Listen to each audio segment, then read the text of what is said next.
Subscribe to our YouTube channel and press the bell icon to get the latest updates. नमस्कार friends, health ministry की जो weekly briefing होती है उसके लिए हमारे साथ हैं member health NITI Aayog, health secretary DG ICMR and my colleague mister Lav Agarwal. So we start sir with your presentation. नमस्कार. हम आपको आज देश में और राज्य में जो कोविड की स्थिति है उसके बारे में एक संक्षिप्त जानकारी दे रहे हैं. इस सप्ताह की जो मुख्य हाइलाइट्स हैं वो ये कि इस समय हमारे देश में 44,90,000 रिकवर्ड लोग हैं. ये विश्व की सबसे बड़ी संख्या है. तो रिकवरी में हम इस समय विश्व में नंबर 1 हैं. दूसरी जो बड़ी हाइलाइट है वो ये है कि देश का जो रिकवरी रेट है वो 80% से अधिक हो चुका है आज जब हम आपसे बातें कर रहे हैं. तीसरी जो बड़ी बात है, मुख्य बात है वो ये कि पिछले 24 घंटों में 1 लाख से ज़्यादा रिकवरीज़ देश में दर्ज की गईं. और चौथी जो मुख्य हाइलाइट है वो ये कि अब तक हम 6.5 करोड़ टेस्ट कर चुके हैं और 12 लाख टेस्ट हमने एक दिन में किए हैं. ये पिछले शनिवार को दर्ज किए गए थे.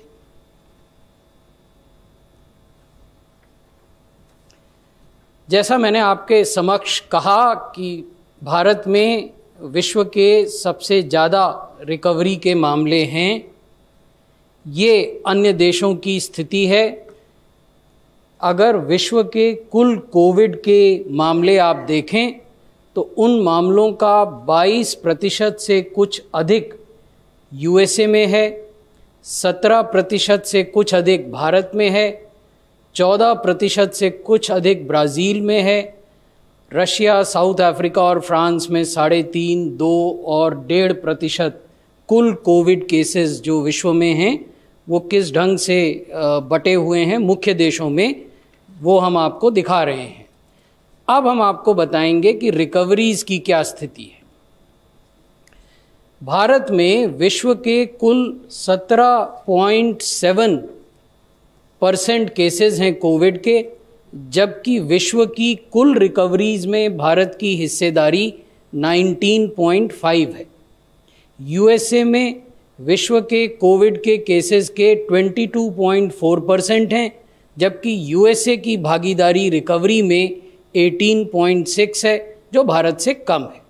उसी प्रकार ब्राज़ील की जो हिस्सेदारी है कुल कोविड केसेस में विश्व में वो 14.5% है और उनकी कुल भागीदारी रिकवरी में 16.8% है. वैसे ही अन्य देशों के आंकड़े हमने दिए हैं. ये संतोष की बात है और ये दिखाता है कि देश ने जो स्टैंडर्ड ट्रीटमेंट प्रोटोकॉल बनाया, वैज्ञानिकों के इनपुट्स के आधार पर, ट्रीटिंग डॉक्टर्स के इनपुट्स के आधार पर, डिफरेंट स्टेक होल्डर्स से विमर्श कर और उस स्टैंडर्ड ट्रीटमेंट प्रोटोकॉल का जो पालन किया विभिन्न राज्य सरकारों ने और संघ शासित क्षेत्रों की सरकारों ने, उसका रिज़ल्ट आया है. ये भी दिखाता है कि जो हमारे फ्रंटलाइन हेल्थ केयर वर्कर्स हैं उन्होंने कितनी जिम्मेदारी, कितने परिश्रम और कितने त्याग से काम किया, उसका ये परिणाम है. ये जो हाईएस्ट रिकवरी है विश्व में ये इन सब कारणों से हुई है. एक मुख्य कारण ये भी है कि हम केसेस को पहले डिटेक्ट कर पाए हैं. और क्योंकि पहले डिटेक्ट कर पाए हैं तो पहले आइसोलेट कर पाए हैं, पहले अस्पताल में ले जा पाए हैं. So there has been early detection, early isolation, seamless hospitalization. All this has been made possible because of an exponential increase in the testing infrastructure in the country. अब ये exponential increase कैसे हुआ ये मैं आपको बताता हूँ. आप देखेंगे कि 1 करोड़ टेस्ट हमने 7 जुलाई तक इस देश में किए थे. 7 जुलाई को देश में कुल 1100 लैब थे. 1100 labs did 1 crore tests on 7th of July, till 7th of July, that is. These are cumulative figures. 1 crore से 3 करोड़ की जो यात्रा है उसमें 27 दिन देश को लगे और 3 अगस्त को हम 3 करोड़ के लक्ष्य पर पहुँचे. 1 करोड़ टेस्ट से लेकर 3 करोड़ टेस्ट करने में 27 दिन लगे। इस दौरान 1100 लैब से बढ़कर हम 1300 लैब पर पहुंचे। The number of labs on 3rd of August in the country including both public and private sector labs व 1300। अब जो हम एक्सपोनेंशियल इंक्रीज की बात कर रहे हैं वो मैं आपको दर्शाता हूँ। 5 करोड़ से 6 करोड़ की यात्रा करने में हमें केवल 9 दिन लगे। 8 सितंबर को देश में 5 करोड़ टेस्ट हुए थे। Again these are cumulative figures. और 17 सितंबर को देश में 6 करोड़ टेस्ट हो गए। आज जब हम आपसे बात कर रहे हैं तो 6 करोड़ 50 लाख टेस्ट हुए हैं। आज देश में 1776 लैब हैं, 1776 labs, both in the public and private sector. This is a huge achievement, and a substantial amount of credit for this achievement goes to the leadership shown by ICMR and the prompt participation in testing by the private sector labs in this country. आज भी देश में जो test होते हैं उसके प्रतिदिन होने वाले टेस्टों की संख्या में लगभग 1,50,000 से ज़्यादा टेस्ट प्राइवेट सेक्टर की लैब्स करती हैं और लगभग 9 लाख से ज़्यादा टेस्ट प्रतिदिन पब्लिक सेक्टर की लैब्स करती हैं।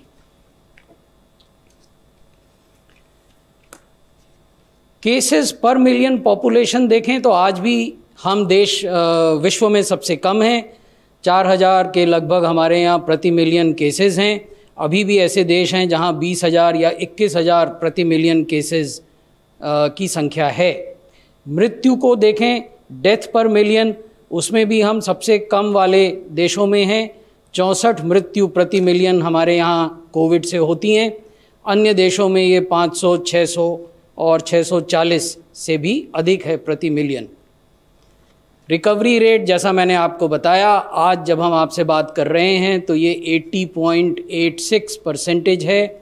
मई में ये 27% था, फिर जुलाई में बढ़कर 63% हुआ और आज ये 80.86% है।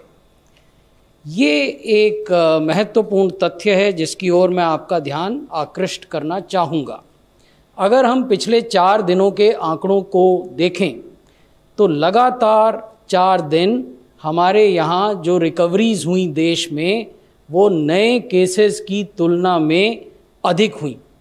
This kind of successive increase in recoveries over new cases has not been seen in the country since मई महीने के बाद पहली बार ऐसा हो रहा है, जबकि हर दिन होने वाली रिकवरीज हर दिन होने वाले नए केसेस के मुकाबले अधिक हैं। आप देखेंगे 19 सितंबर को 93,000 के लगभग नए केसेस हुए और 95,000 से अधिक रिकवरीज हुई। 20 सितंबर को 92,000 से कुछ अधिक नए केसेस हुए, 94,000 रिकवरीज हुई। 21 सितंबर को 86,000 से कुछ अधिक केसेस हुए और 93,000 रिकवरीज हुई। उसी प्रकार 22 सितंबर को 75,000 केसेस हुए और 1 लाख से अधिक रिकवरीज हुई। कुछ मित्र ये सुझाव देते हैं कि ऐसा इसलिए हो रहा है संभवतः कि हम टेस्ट कम कर रहे हैं, राज्य टेस्ट कम कर रहे हैं। मैं इस आशंका को भी निर्मूल करना चाहता हूँ। These kind of doubts are absolutely without any foundation. Why am I saying this? On 19th of September, the total number of tests done in this country was 8,81,000. 8,81,000 से ज़्यादा आपने टेस्ट किए, आपको 93,000 नए केस मिले। 20 सितंबर को इस देश में 12,06,000 टेस्ट हुए। The country tested 12,06,000 samples and only 92,000 positive cases were found. So therefore, it cannot be said that the testing has come down, therefore these figures are showing something that is not as per the reality. 22 सितंबर को 9,33,000 test हुए, 9,33,185 tests across the country. 9,33,185 test करने के बाद 75,083 नए मामले मिले। तो ये तथ्य नहीं है कि टेस्ट कम हो रहे हैं। हालांकि हम आपको ये भी बताएंगे, जैसा मैं पहले कहता हूँ, कि हम न केवल प्रतिदिन होने वाले टेस्ट्स को देखते हैं और उनका विश्लेषण करते हैं, हम वीकली टेस्ट्स का भी विश्लेषण करते हैं, और हम फोर्टनाइटली और मंथली प्रत्येक राज्य में जो टेस्ट हो रहे हैं उनका भी विश्लेषण करते हैं। वो आंकड़े अलग से हम आपसे साझा करेंगे।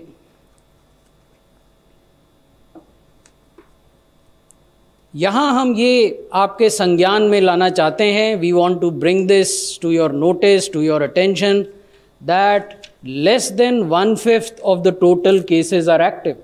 At times we get swayed by the narrative that India has more than 50 lakh cases, but what we fail to realize is that 44,97,000, that is almost 45 lakh people have recovered. So therefore the number of active cases today, the people who are in hospitals और इन home isolation, ऐसे व्यक्ति जो अस्पतालों में हैं या घर में हैं आइसोलेशन पर और मेडिकल केयर में हैं, उनकी तादाद, उनकी संख्या, उनकी मात्रा 9,75,861 है, जो कि इस कुल यूनिवर्स का 17.54% है, यानी 1/5 से भी कम है। तो ये तथ्य भी हम आपके समक्ष स्पष्ट करना चाहते थे। अब कुछ राज्यों की बात करते हैं। जो बड़े राज्य हैं संख्या के आधार पर प्रतिदिन ये जो नए मामले आते हैं, ये कुछ राज्यों में केंद्रित है। तो मैं आपको 7 राज्यों की कहानी पिछले 5 सप्ताहों में कैसे बदली है या किस तरह से आगे बढ़ रही है। सबसे पहले महाराष्ट्र की बात करते हैं। ये लगभग 1 महीने का पीरियड हम आपको दिखा रहे हैं, से कुछ अधिक 5 हफ्ते का पीरियड है। आप देखेंगे कि 19 अगस्त से 25 अगस्त के सप्ताह में प्रतिदिन औसतन महाराष्ट्र में 12,720 नए मामले आते थे। अगले सप्ताह बढ़कर 14,000 हो गए प्रतिदिन, फिर और बढ़े और 18,700 हो गए प्रतिदिन, फिर कुछ और बढ़ गए और 21,900 हो गए। जो पिछला सप्ताह है उसमें पहली बार इनमें कुछ आंशिक कमी आई है और 21,961 जो प्रतिदिन मामले होते थे अब वो 21,000 दर्ज किए गए हैं। इसको और लंबे अवधि तक देखने की ज़रूरत है, इससे पहले कि हम कोई व्यू बना सकें आगे इससे कैसे जूझा जाना है, कैसे इस बीमारी को टैकल किया जाना है राज्य में, वो जानने के लिए टाइमलाइन डाटा हमें और सप्ताहों का देखना होगा। कर्नाटक को देखें तो 19 अगस्त के सप्ताह में वहाँ लगभग 7,000 मामले प्रतिदिन होते थे औसतन, फिर बढ़कर वो 8,300 हो गए, फिर कुछ और बड़े अगले हफ्ते में 8,800 हुए, फिर 9,000 हुए और पिछले सप्ताह वो घटकर 8,400 हुए। उसी तरीके से आंध्र प्रदेश में आप देखें 9,300 प्रतिदिन मामले होते थे, अब वो घटकर 8,095 हुए, लगभग 1,000 मामलों की कमी वहाँ प्रतिदिन आई है। उत्तर प्रदेश में आप देखेंगे कि पहले 4 सप्ताहों में, जो सप्ताह हम आपको यहाँ दिखा रहे हैं, उनमें लगातार मामले बढ़ रहे थे। प्रतिदिन औसत मामलों की संख्या 4,800 से बढ़कर 6,400 तक पहुँची। पिछले सप्ताह उनमें कुछ बहुत आंशिक गिरावट हुई है, इसको और लंबी अवधि तक देखने की आवश्यकता है। तमिलनाडु में ज़रूर मामलों में कुछ निरंतरता के साथ कमी आई है। There is a sustained decline in Tamil Nadu, although it is incremental. It has happened week after week. आप देखेंगे कि 2 सितंबर वाले सप्ताह में 5,800 मामले प्रतिदिन आते थे। 9 सितंबर के सप्ताह में ये गिरकर 5,600 हो गए।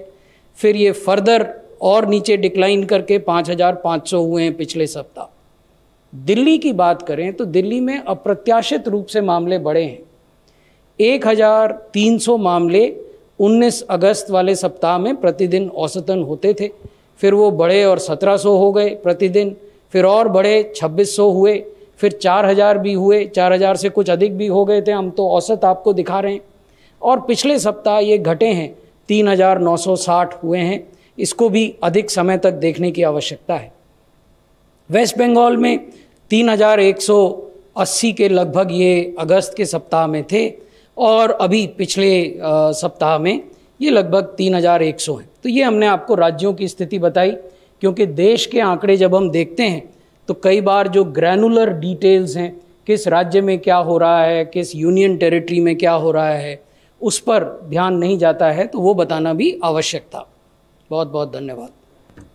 धन्यवाद सर। मैं रिक्वेस्ट करता हूँ मेंबर नीति आयोग से, सर आप कुछ बोलना चाहिए। Thank you.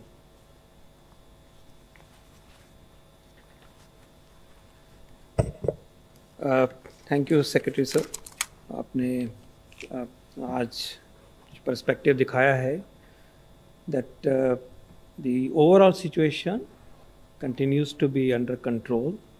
The numbers are large, but the country is facing this battle effectively, and we can see signs of control by way of recovery rates, by way of sustained low mortality rate, and our continuing quest for optimum testing. मैं उसमें add करना चाहूँगा कि जब हम इतने test की बात करते हैं तो एक और भी खुशी की बात है कि लगभग सारे के सारे ही टेस्ट जो अब हो रहे हैं ओवरवेलमिंगली, वो सब इंडियन किट्स जो हैं, हमारे ही देश में जो विकसित किए गए हैं किट्स, डायग्नोस्टिक किट्स हैं, उन्हीं को ही इस्तेमाल करके किए जा रहे हैं। और एक तरह से सोचा जाए कि जो इतनी ज़बरदस्त बढ़ोतरी हुई है, ये इसलिए भी हुई है कि हम अपने ही देश में आत्मनिर्भरता बनाते हुए हमने ये टेस्ट का इजाद किया, अडेप्ट किया, नए टेस्ट भी बनाए, और ये और भी नए टेस्ट बनते जा रहे हैं। आपने सुना होगा कि एक टेस्ट CSIR ने बनाया है, फेलूदा टेस्ट है, वो भी एंटीजन के टेस्ट की तरह है, उसकी भी इजाद हुई है। तो एक इसमें जो टेक्नोलॉजिकल प्रोग्रेस है इंडिया की, वो भी दिखती है, उसकी छवि भी दिखती है। मैं 2 पॉइंट पे आज बात करना चाहूँगा। पहले कि जिस सिचुएशन में पेंडेमिक पहुंची है, उसको रोकना है, उसको कंट्रोल करना है, और उसके जो डैमेज है, नुकसान है, डेथ्स उसकी वजह से हो रही हैं, वो हमने मिनिमम रखनी है, कम से कम करके रखनी है, कम से कम। लेकिन एक बात हमें कभी हमेशा याद रखनी चाहिए और कभी भूलनी नहीं चाहिए कि इसकी सबसे बड़ी जो जड़ है वो यही है कि एक वायरस एक व्यक्ति से दूसरे से 5 को, 5 से 25 को जाता है। हमारे एफर्ट उस डायरेक्शन में और बेटर होने चाहिए, और ये खासकर ज़रूरी हो रहा है कि अब जो हमारा सीज़न शुरू हो रहा है, फेस्टिवल का सीज़न है, सेलिब्रेशन का सीज़न है, त्योहारों का सीज़न है, चहल पहल का सीज़न है। मैं आप सब की एक रिक्वेस्ट करना चाहूँगा, हम सब की तरफ से, आप सब की तरफ से, देश की तरफ से, कि हम अपने आप को इस फेज़ में एक responsible citizen, Covid appropriate behaviour दिखाते हुए दर्शाएं अपने आप को। उसमें जो बातें उभर के आती हैं वो हम सबको भी आपस में दोहराते रहना चाहिए, और आपके द्वारा देश के लिए दोहराते ही रहना चाहिए। और जैसे मैंने पहले भी रिक्वेस्ट करी थी कि प्लीज़ आप अपने अपने मीडिया में, चाहे अखबार है, चाहे टीवी चैनल है, चाहे रेडियो है, चाहे कम्युनिटी रेडियो है, और भी जो सिस्टम है, सोशल मीडिया है, एक बड़े तौर पे एक जन आंदोलन पेश करने की कोशिश करिए, जो कि सिर्फ सरकारी ही नहीं दिखे, लेकिन समाज का दिखे, देश का दिखे। और उसमें मास्क को पहनना, फेशियल मास्क को पहनना, मैं समझता हूँ कि शायद सबसे एक बड़ी गारंटी है और सबसे बड़ा एक सेवा है, अपने लिए भी, परिवार के लिए और देश के लिए भी। इसके पीछे साइंस है, डॉक्टर भार्गव इसमें ऐड कर सकेंगे, इसके पीछे सोच है, इसके पीछे एक्सपीरियंस है, और जिन देशों ने अपनी तरीके से इस चीज़ को ज़्यादा अपनाया है, हमारे सामने उनके नतीजे भी हैं। दिखाई दे रहा है कि इसकी जो मास्क को अपनाने की जो हमारी प्रवृत्ति है वो थोड़ी ढील हो रही है, बीच बीच में कभी ज़्यादा कभी कम। लेकिन ये कहना उचित नहीं हुआ कि हम इसमें परफेक्ट हैं। अगर हम परफेक्ट नहीं हैं तो बहुत पॉसिबिलिटी है हमें सबको इम्प्रूव करने के लिए, और ये हम हाथ जोड़ के गुजारिश करेंगे आपके साथ कि प्लीज़ इस मैसेज को जन जन तक पहुंचाइए। चाहे हम गांव में हैं, चाहे हम शहर में हैं, चाहे हम कस्बे में हैं, चाहे हम स्कूल में हैं, चाहे हम दफ्तर में हैं, चाहे हम दुकान में हैं, बाज़ार में हैं, या कि अपनी सेलिब्रेशन में बैठे हैं, किसी मंदिर में बैठे हैं, कहीं भी बैठे हैं। तो मास्क को यूनिवर्सल करना है, 100% लोगों को मास्क पहनना है। इसकी तरफ प्लीज़। और इस माहौल में जब हमारी लड़ाई इस पैंडेमिक के साथ एक अलग डिमेंशन पे पहुंच गई है, और जब तक हमारे पास कोविड का वैक्सीन नहीं मिलता, ये सोशल वैक्सीन ही हमें और आगे हमें बचाएगा। क्योंकि अब नंबर्स बड़े हैं, इसका मतलब कि इन्फेक्टेड लोग ज़्यादा हैं, इसका मतलब ये भी है कि इन्फेक्टेड लोग और लोगों को भी इन्फेक्टिंग ज़्यादा करेंगे। तो इस सिचुएशन में जिसमें हम पैंडेमिक आज हमारे देश में पहुंच गई है, और ये भी फैक्ट है कि हम में से लगभग अभी भी 80% 85% हम ससेप्टेबल हैं, लगभग उस दर्शा में। तो ये औरों को पकड़ेगा ही पकड़ेगा। तो इसमें प्लीज़ जो एक गारंटी है हमारे पास अपने आप को बचाने की, वो मास्क है, उसको अपनाइए, उसको बढ़ाइए। और साइंस ये भी कहती है, एस्टिमेट्स ये भी कहते हैं कि इससे जो रोक लगा सकते हैं हम पैंडेमिक के केसेस की 36% से 50% तक हम इसमें पकड़ ला सकते हैं, रिड्यूस कर सकते हैं, सबकी जान बचा सकते हैं, मिजरी को बचा सकते हैं, पैनिक को बचा सकते हैं। तो ये मेरी एक रिक्वेस्ट है, इंडियंस प्लीज़ वेयर मास्क, इसको आप आगे बढ़ाइए। इसी के साथ में याद दिलाना चाहूँगा कि जो हमारे बाकी रूल्स हैं सोशल डिस्टेंसिंग के, वायरस से बचने के, उसमें 2 गज की दूरी की बात है। और वो दूरी सिर्फ जब बैठते हैं तो ही ज़रूरी नहीं है, जब हम बाज़ार में हैं तब भी ज़रूरी है, बस में हैं तब भी ज़रूरी है, दफ्तर में है तब भी ज़रूरी है। उसको अपनाना बहुत बहुत ज़रूरी है हमारे सब के लिए। फेस्टिवल के सीज़न में जब भी हम ग्रुप में बैठेंगे, इकट्ठे बैठेंगे, वायरस स्प्रेड होने के चांस बढ़ेंगे ही बढ़ेंगे। ये एक उसकी नेचर है, ये पैंडेमिक का एक बेसिक रूल है। तो लार्ज गैदरिंग्स, इकट्ठ बड़ा करना ठीक नहीं है। उसके बिना ही हमें इस बारी अपनी फेस्टिविटीज़ को, त्योहारों को मनाना होगा। ये हमारे लिए ठीक नहीं है। इसकी वजह से बहुत डेंजरस सिचुएशन भी उभर के आ सकती है। जब इकट्ठे होंगे तो एक एक्सप्लोसिव सिचुएशन भी आ सकती है, और उसका हमें नुकसान हमें अपने समाज, अपनी फैमिली में बर्दाश्त करना पड़ेगा, जो कि हम अच्छी तरह से अपने आप को बचा सकते हैं। मास्क पहनेंगे, दूरी बनाएंगे, इकट्ठा नहीं करेंगे, थूकेंगे नहीं, हाथ को साफ रखेंगे, तो हम बहुत हद तक इसमें हम कंट्रोल कर पाएंगे। इसकी ज़रूरत अगर किसी टाइम पे हम सबको थी, तो आज एक वो मौका है कि जिसमें इस सिचुएशन में हमारे पेंडेमिक के नंबर हैं कि आज वो ज़रूरत बहुत बहुत ज़्यादा हो गई है। शायद ऐसा दिन जिसमें ये ज़रूरत महसूस अगर करी जाए तो आज का दिन वो है। अगला महीना जो है वो है, अगले 2 महीने 3 महीने पर्टिकुलरली हैं। इसके साथ ही हमें याद रखना है कि हमने अपने बुज़ुर्गों को और भी प्रिकॉशन से रखना है, उनको बचाना है, उनकी देखभाल करनी है। और एंड में ये भी ख्याल रखना है कि आयुर्वेद के प्रोडक्ट्स जो हैं, जिनको कि हमारे आयुष मंत्रालय ने प्रचलित किया है, बचाव के प्रोडक्ट्स जो हैं, हल्दी में दूध की बात है, चाहे काढ़ा की बात है, च्यवनप्राश की बात है, उन सब चीज़ों को भी हमने अपनाना है और योग को भी अपनाना है। इससे हमारी इम्यूनिटी बेटर होती है, अच्छी खुराक से बेटर होती है, अपने आप को चुस्त रख के अच्छी नींद से होती है, अच्छा खाना खाने से होती है। लेकिन आयुर्वेद हमें ये भी प्रदान करता है, जो इम्यूनिटी बूस्टिंग हमारे प्रोडक्ट्स हैं, वेल नोन है, और आयुष मंत्रालय ने उनको आपके सामने प्रस्तुत किया है। उनमें च्यवनप्राश है, हल्दी दूध में मिलाने की बात है, और इसी तरह से काढ़ा की बात है। तो उनको भी प्लीज़ अपनाइए। इस माहौल में मौसम बदल रहा है, विंटर में जितनी भी रेस्पिरेटरी प्रॉब्लम ज़्यादा होती हैं, और जो मर्ज़ी हम कहें कोविड के बारे में, तो ये तो सच्चाई ही है कि ये हमारे रेस्पिरेटरी ट्रैक्ट को ही पकड़ता है, लंग में ही नुकसान सबसे ज़्यादा करता है, और उससे नुकसान होकर फिर आगे की तरफ नुकसान जाता है। एक पोस्ट कोविड ट्रीटमेंट के जो प्रोटोकॉल बना है, उसमें भी आयुर्वेद की पद्धतियों को और हेल्थ की पद्धतियों को, मेडिसिन की पद्धतियों को जोड़ा गया है। उसकी चर्चा हम अलग से एक दिन फिर डिटेल में करेंगे। लेकिन प्रिवेंशन के रूप में जो बातें मैंने आपसे कही हैं, मैं रिक्वेस्ट करूँगा कि आप अपनाइए, और प्लीज़ मास्क को प्रमोट करिए, मास्क को प्रमोट करिए, इससे देश का बहुत भला होगा।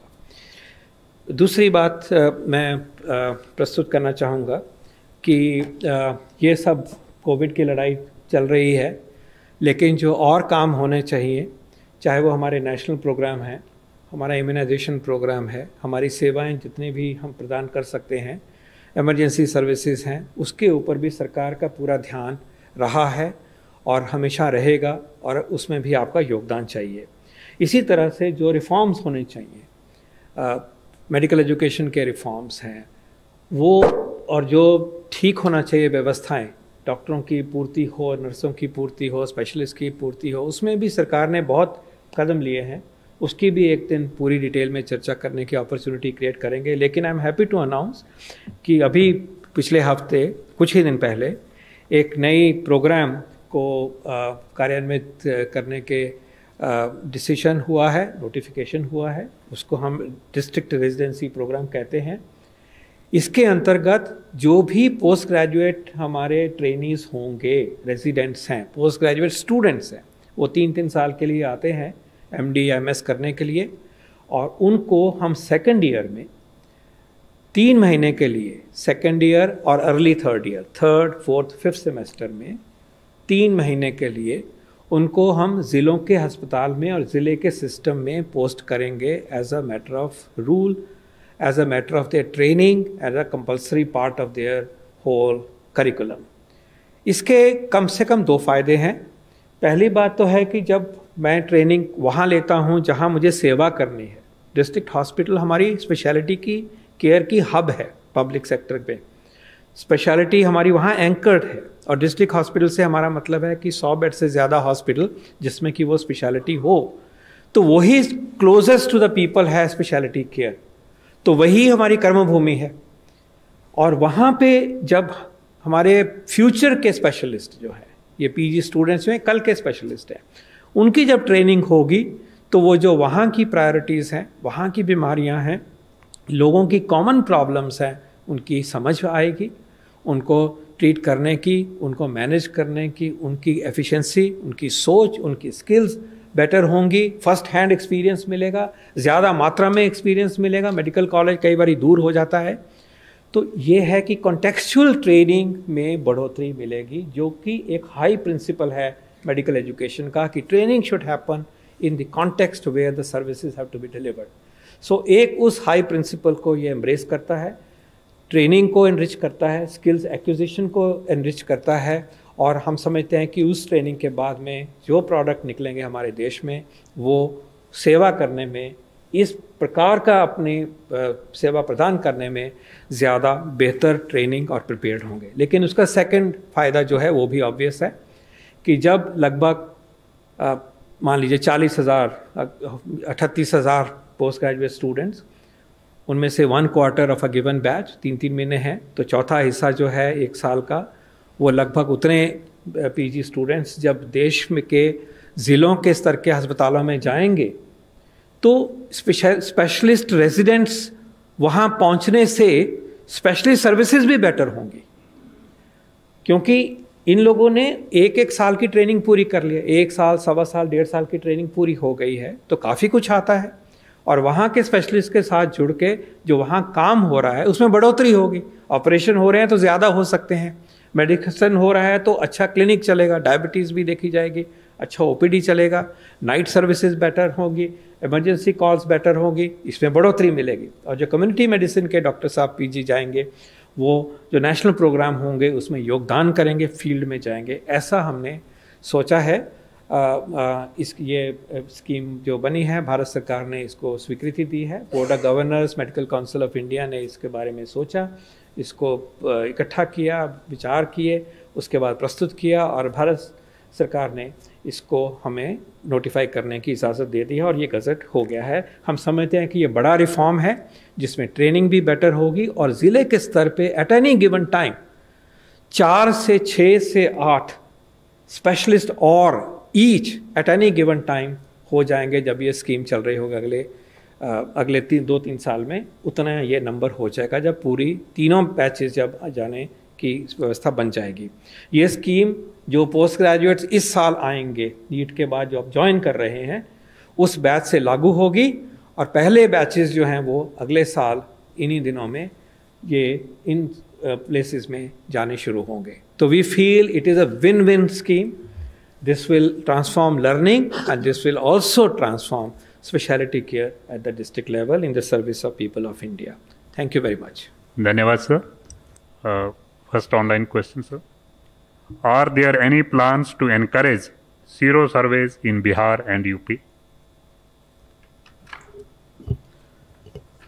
we have, from the ICMR and Department of Health Research, we have been conducting sero surveys.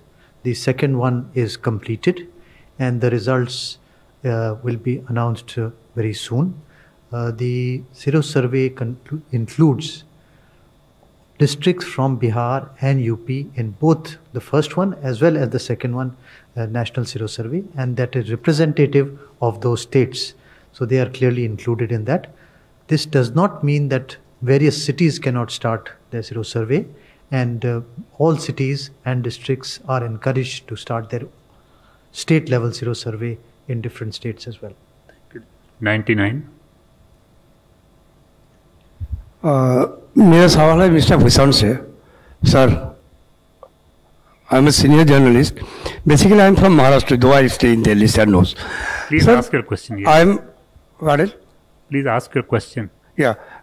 My question is, sir, is there recently the cases are increased? I'm talking about Maharashtra. Maharashtra's lack of basic facilities. People are scared to go to the quarantine centers, and very bad infrastructure, no expertise. So cases are increasing, and government, local, there is a blame game. I spoke to even Harshvardhan ji also personally, long time, that people are blaming that there is lack of cooperation between the state and central government. Is it true? Point noted. Because no central team is going in Pune, they are demanding everywhere. Okay, that's all. So please just... You asked multiple questions. I'll try to answer them without, analyzing what you said, because it's much better to restrict oneself to facts.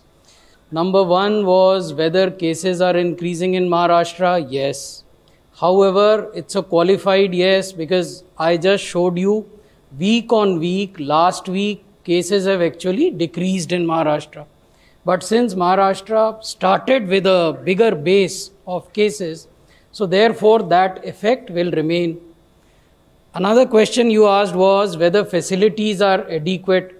We have reason to believe that most of the districts in Maharashtra have adequate facilities. Whether there is coordination between the state government and central government, yes, there is. Not only is there coordination between state and central government, the central teams have visited Mumbai and various other places in Maharashtra at least 5 times. My colleague Love Agarwal, Joint Secretary in the Ministry, himself led at least 3 of those 5 teams. So there is rapid and frequent exchange of assistance, technical assistance. In addition, we have also been providing the PPEs, N95 masks, hydroxychloroquine, ventilators, and other help to the state government. Sir, number 6. So you showed the status of 7 states. I want to know what is happening in Punjab. Punjab has slipped to the bottom of the case fatality ratio list in the country. And it is also one of the states that is going to be a part of the review tomorrow. So what is happening there in Punjab? What has gone wrong? How has it slipped so much? You see, we have to realize that it's not a blame game. So neither are we pointing fingers at specific states or UTs, nor are they pointing a finger at us. So rather than asking what has gone wrong, we should be asking which are the areas where efforts combined both of the union government and of the state government can be strengthened.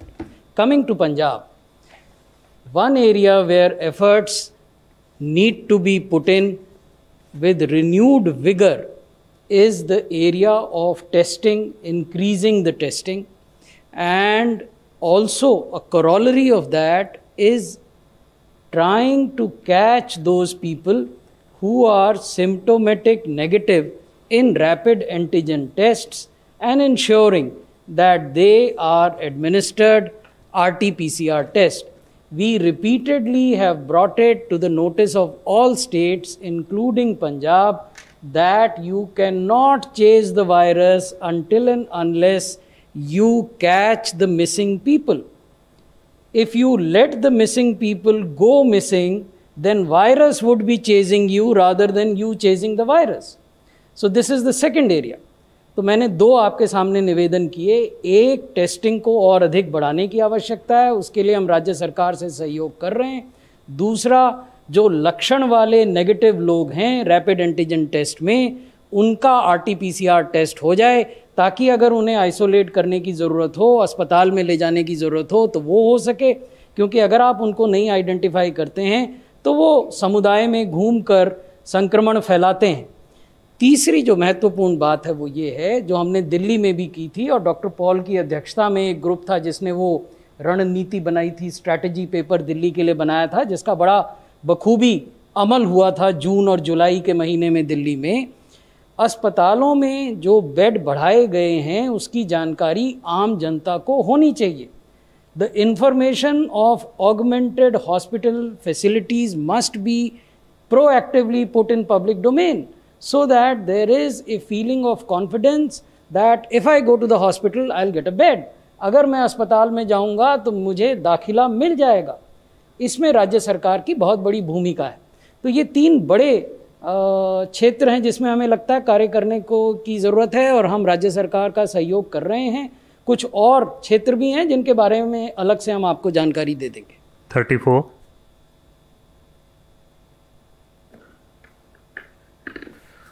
Hello, sir.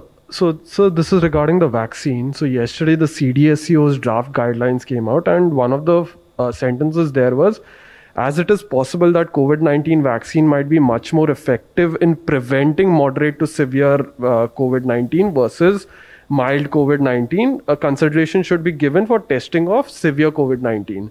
Okay, does this mean by that when a vaccine comes out, the government is okay with vaccines that just prevent severity of the disease as against preventing an infection completely?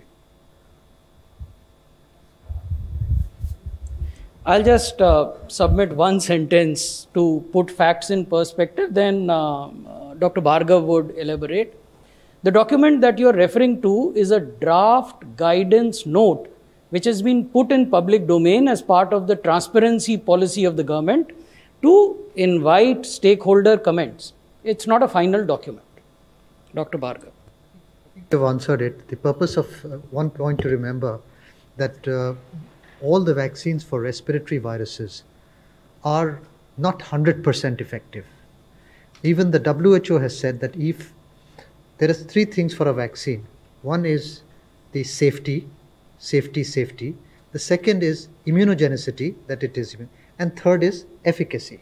Now, efficacy, WHO says that if we can get more than 50% efficacy, that is an accepted vaccine.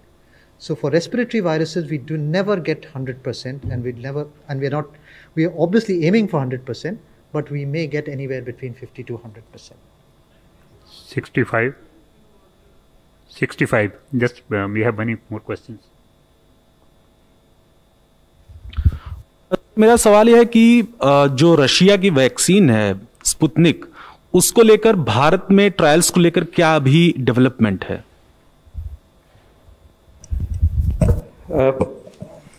जैसे इसी मंच से पहले भी explain किया गया,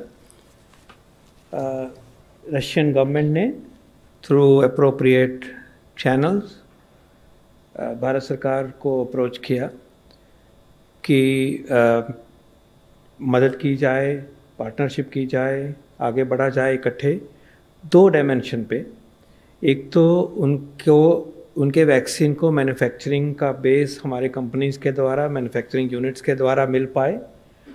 तो basically connecting the Russian teams with the manufacturing companies of India, which in normal course also happens, but that connect was facilitated और वो चर्चा कर रहे हैं वेरियस कंपनीज के साथ में. और दूसरा एस्पेक्ट ये था कि उस वैक्सीन को रेगुलेटरी पाथवेज के द्वारा आगे बढ़ते हुए फेज़ 3 ट्रायल या और कोई ट्रायल कि जैसी भी ज़रूरत है क्लिनिकल ट्रायल की, उसका पाथवे को आगे बढ़ाया जाए.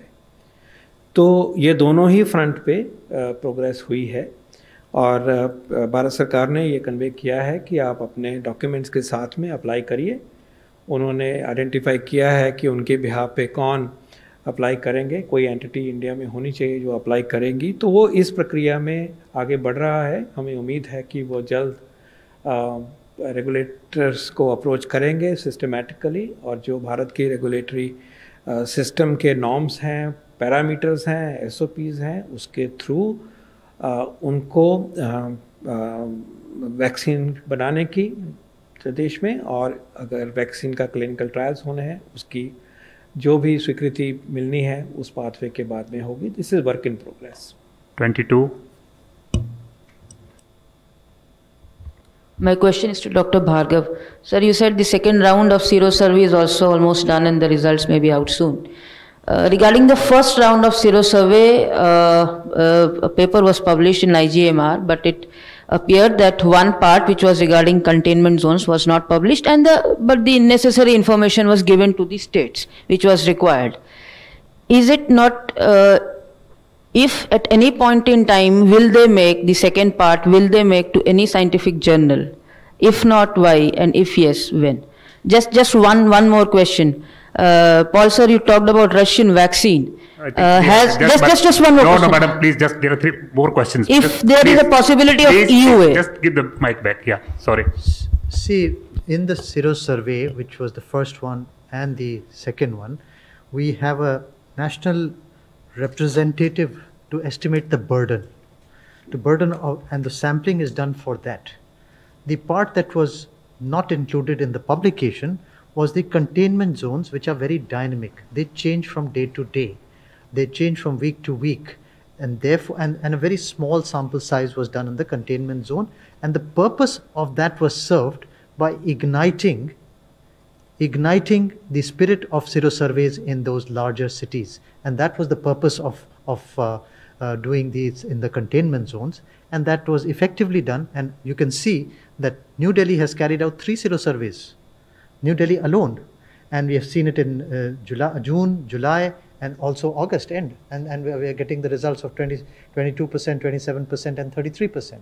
So that was the purpose, and therefore, once you estimate a statistical size, this will not be accepted in a publication if you add a little bit of data from a containment zone in that paper. Second last question, 11.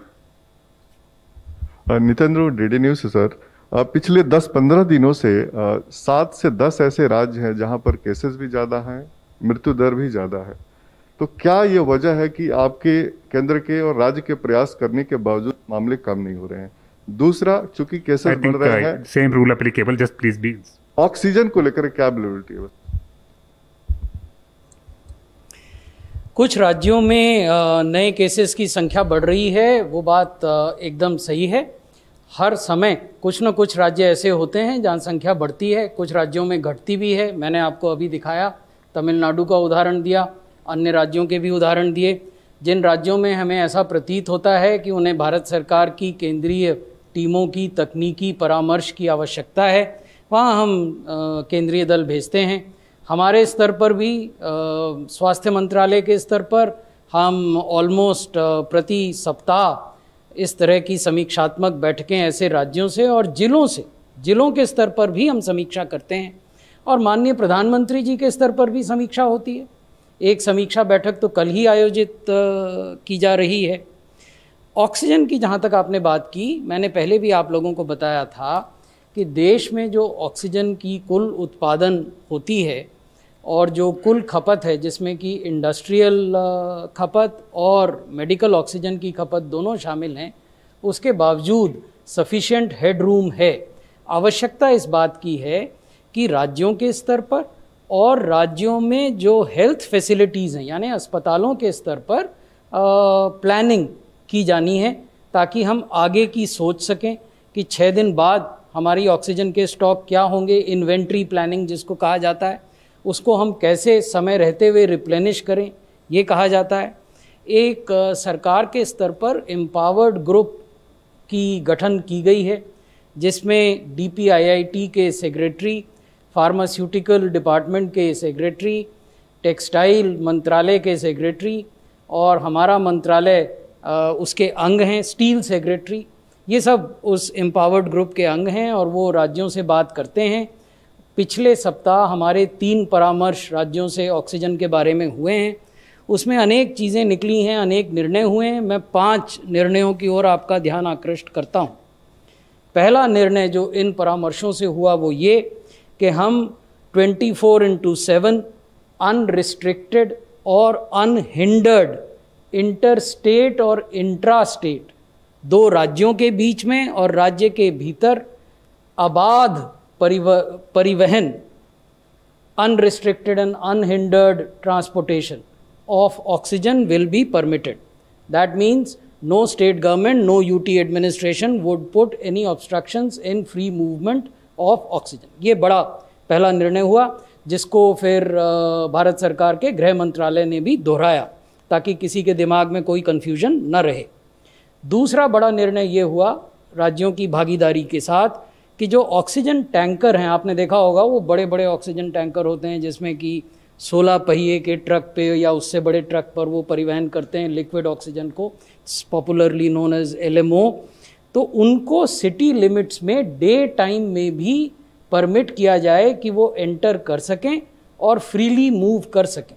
अभी ये होता था इस निर्णय से पहले कि उन टैंकर्स को रोक दिया जाता था सिटी लिमिट्स के बाहर और कहा जाता था कि रात होने पर तब आप एंटर कर सकते हैं, तो उनका टर्न अराउंड टाइम इफेक्ट होता था, उससे ऑक्सीजन की जो सप्लाई चेन है उस पर प्रतिकूल प्रभाव पड़ता था। तो दूसरा निर्णय ये हुआ है। तीसरा जो महत्वपूर्ण निर्णय हुआ है वो ये कि स्वास्थ्य मंत्रालय में हमने एक अंतर मंत्रालयी इंटर मिनिस्टीरियल कंट्रोल रूम बनाया है जिसमें हमारे मंत्रालय के लोग बैठते हैं, जिसमें ड्रग्स कंट्रोलर जनरल के लोग बैठते हैं, जिसमें DPIIT के लोग बैठते हैं और जिसमें पेसो एक अन्य ऑर्गेनाइजेशन है जो सेफ्टी एस्पेक्ट्स देखता है इस प्रकार के प्रोडक्शन के, ऑक्सीजन प्रोडक्शन के, उनके लोग बैठते हैं ताकि राज्य अपनी चिंता, अपनी समस्या रियल टाइम पर इन लोगों को बता सकें और उसका निदान किया जा सके। साथ ही साथ हमने राज्यों को भी कहा है कि जिस प्रकार का कंट्रोल रूम भारत सरकार ने बनाया है वैसा राज्यों के मुख्यालय में भी होना चाहिए ताकि उनके जिलों को अगर कोई समस्या हो रही है तो वो उसकी जानकारी उनको दे सकें। चौथा जो बड़ा निर्णय हुआ है वो ये हुआ है कि माइक्रो लेवल मैनेजमेंट, जिसकी ओर मैं आपका ध्यान आकृष्ट कर रहा था, हमें ये देखना है राज्यों के स्तर पर या अस्पतालों के स्तर पर कि जो पाइपलाइन है जिससे ऑक्सीजन जा रही है उनका रखरखाव ढंग से हो रहा है कि नहीं हो रहा है। ऑक्सीजन जनरेशन प्लांट्स हैं कुछ अस्पतालों के, उनका रखरखाव ढंग से हो रहा है कि नहीं हो रहा है। क्रायोजेनिक टैंक्स हैं, उनमें भी ऑक्सीजन स्टोर की जाती है, उनकी क्या स्थिति है। हम आने वाले समय में कितनी डिमांड ऑक्सीजन की प्रोजेक्ट कर रहे हैं उस अस्पताल के लिए या उस जिले के लिए, और हम रैशनल यूज़ ऑफ ऑक्सीजन कर रहे हैं कि नहीं कर रहे हैं। इन सब मामलों में माइक्रो लेवल प्लानिंग जिले बनाएं, ये चौथा निर्णय था। और जो 5वां निर्णय हुआ है, राज्य सरकारों को हमने ये परामर्श दिया है कि ऑक्सीजन की होर्डिंग और ऑक्सीजन की ओवरचार्जिंग पर निगरानी रखें और अगर ऐसे मामले आते हैं तो उनके खिलाफ कानूनी कार्रवाई करें। Last question number 10।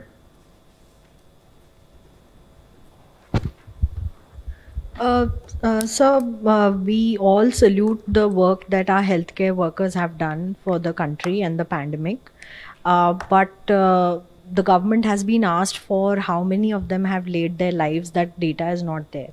So will the health ministry, IDSP and other authorities be looking at that data to check how many are infected and how many have laid their lives in the pandemic for the country? Not only are we looking at that data, we are very closely monitoring that data. Under the Prime Minister's pandemic response package, there is a insurance cover which has been announced for all frontline healthcare workers amounting to 50 lakhs, and this has recently been extended till March 2021, and under this package 62 claims have so far been settled. There are more than 130 claims which are being processed by the New India Assurance Company, which is the company which is looking into these insurance claims, and there are roughly 50 odd claims which are yet to come from the states. So it's not as if we are not monitoring the numbers. Yeah, I think I just want to emphasize the point that Dr. Paul has said about wearing masks. And I wish to congratulate all you reporters. I have seen every single one of you wearing a mask throughout this session. So congratulations for that. And please convey this message to all. Thank you very much, sir. Thank you, friends.